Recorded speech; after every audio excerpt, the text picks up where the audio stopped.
Okay. You know I was swallowed by a great fish. 3 days, 3 nights, yada yada yada. But that wasn't the real issue. I was mad.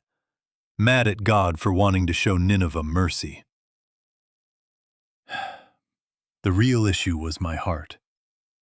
I didn't want to go because I knew exactly who God was. I knew He was gracious. I knew He was forgiving. And I knew that if Nineveh repented, He would show them mercy. That is why I ran.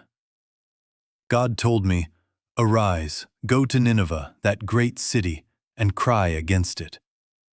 But Nineveh was the last place I wanted to go. Those people were cruel, violent. They were enemies of my people. As far as I was concerned, they deserved whatever judgment God was preparing to send. So I went down to Joppa, found a ship sailing to Tarshish, paid the fare, and climbed aboard. Nineveh was east, Tarshish was west. I wasn't confused. I was running. But you cannot run beyond the reach of God. The Lord sent a violent wind across the sea. The storm was so powerful that the ship threatened to break apart. The sailors panicked. They cried out to their gods and threw cargo overboard to lighten the ship. And where was I? Below deck, asleep. The captain found me and shouted, "What meanest thou, O sleeper? Arise, call upon thy God." The sailors cast lots to discover who had brought this disaster upon them.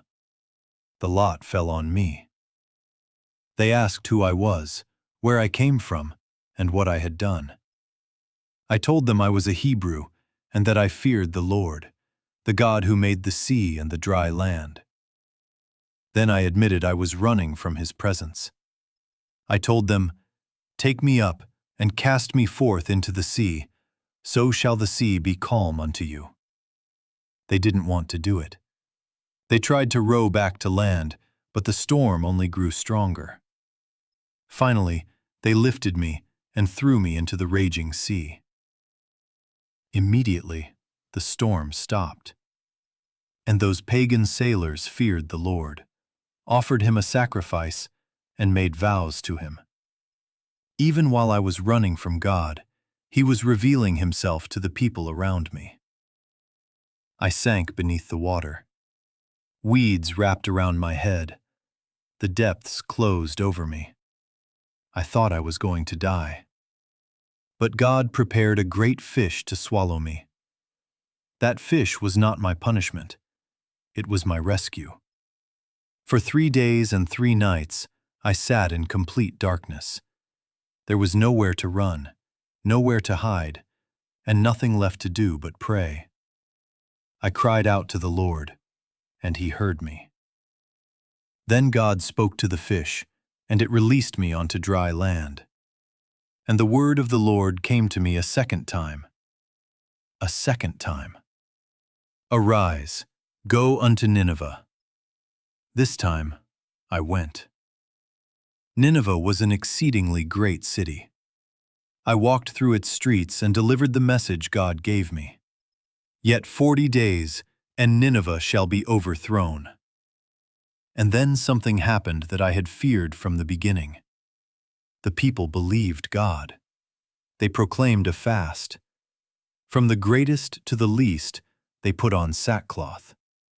Even the king rose from his throne, laid aside his royal robe, covered himself with sackcloth, and sat in ashes. He commanded everyone to turn from their evil ways and from the violence in their hands. And when God saw that they had turned from their wickedness, He did not destroy them. Nineveh repented. God showed mercy. And I was furious. I told God, "Wasn't this what I said would happen?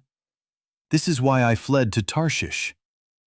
I knew He was gracious and merciful, slow to anger, abundant in kindness. I knew He would forgive them if they turned to Him. Those are the very qualities I depended upon when I was drowning in the sea. But when God extended that same mercy to Nineveh, I resented it. I wanted mercy for myself, and judgment for everyone I believed didn't deserve mercy. God sent me to warn Nineveh, but the entire journey revealed something in me: my heart. You can obey God with your feet, while your heart is still running in the opposite direction.